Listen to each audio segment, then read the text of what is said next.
Okay. Hi. Hello. Okay, we just watched the movie, the TED Talk. What was her name again? Leyma Leyma. with a pretty outfit. From Africa. So, what stood out to you from what she said?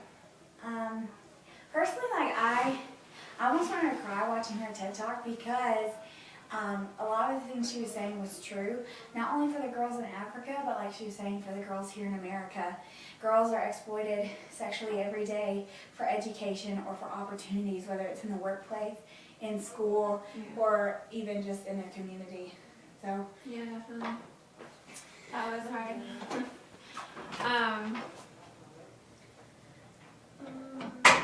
And I see that on your notes, but how she said that the girls, they were begging her, like, please take me away from here. I want to go to school. They know how important education is, and they know that in their situation right now, that it's not an option. Yeah, it was really sad when she said that girls, like as young as 12, were prostituting for even just $1 a day. $1. Ugh, that's like so sad.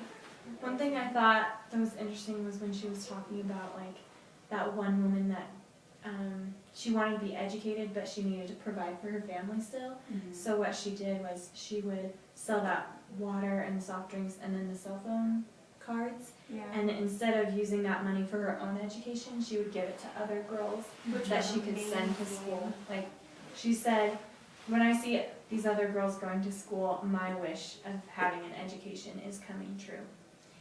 And that's the thing at the end, that guy asked her, like, where do you see hope in the world? And I know that group of girls that voted that guy out of office, that's a huge thing, and there's a lot of hope in that, but there is so much hope in even just one woman that is, that just believes in the empowerment of women and knows that education will help them get there.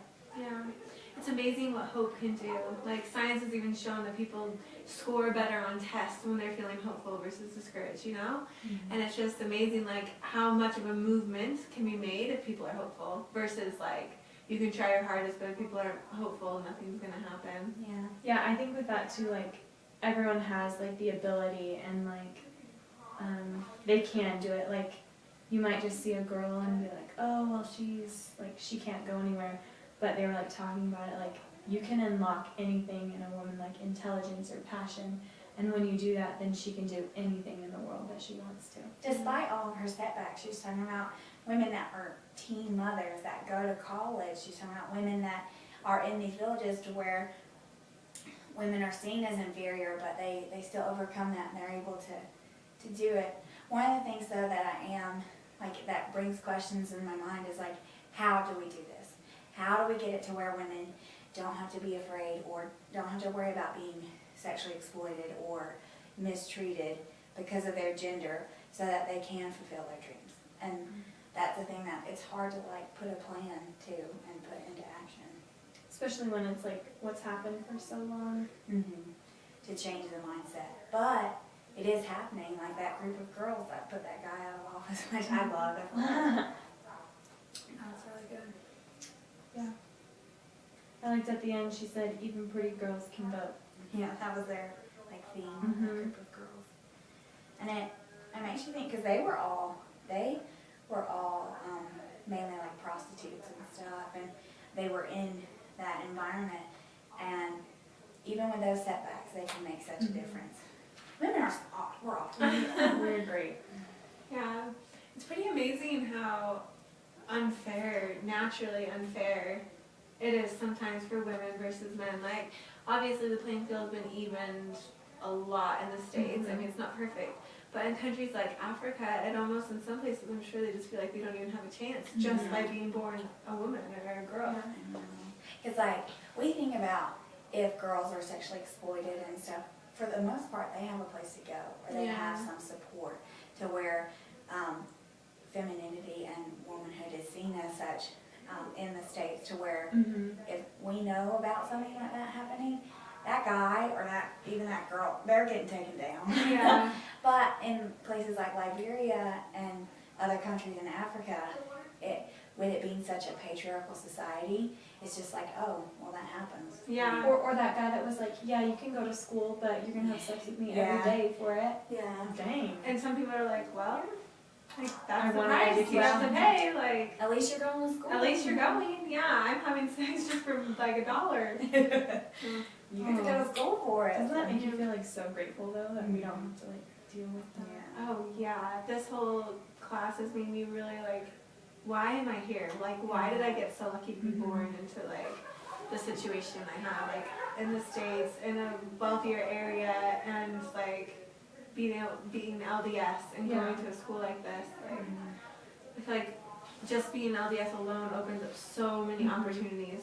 It does, but you do have to overcome a lot of it too. Like, how she's talking about, there's that girl in New York, there's that girl in East LA, and I know with me, like, no, I didn't have the same as that, but my family, then I'm the only active member of my family, and there was a lot of abuse, and so I just had to break away and leave that, and just kind of break that pattern, so that, and I knew that education was the way to get out of that, and the way to better my life and my situation, and now, I'm almost finished with my college degree. I'm married and in a stable relationship where that's not an issue at all. And I don't know, I feel like education was the way that I got out of it. So it's here too. It might be a little different, but I think education is really big that goes with that. But also that a lot of determination and motivation, which is what her goal is. In Yeah, definitely. Because especially, it sounds like in your situation and a lot of people's situation, like the determination is the hardest part. Like even harder than getting to school. Like getting to school might seem impossible, but if you don't have the determination, then like just give up. Yeah, it's like what you think it is. I think we're going to Oh yeah, 7 minutes. Yay! Yay! Bye.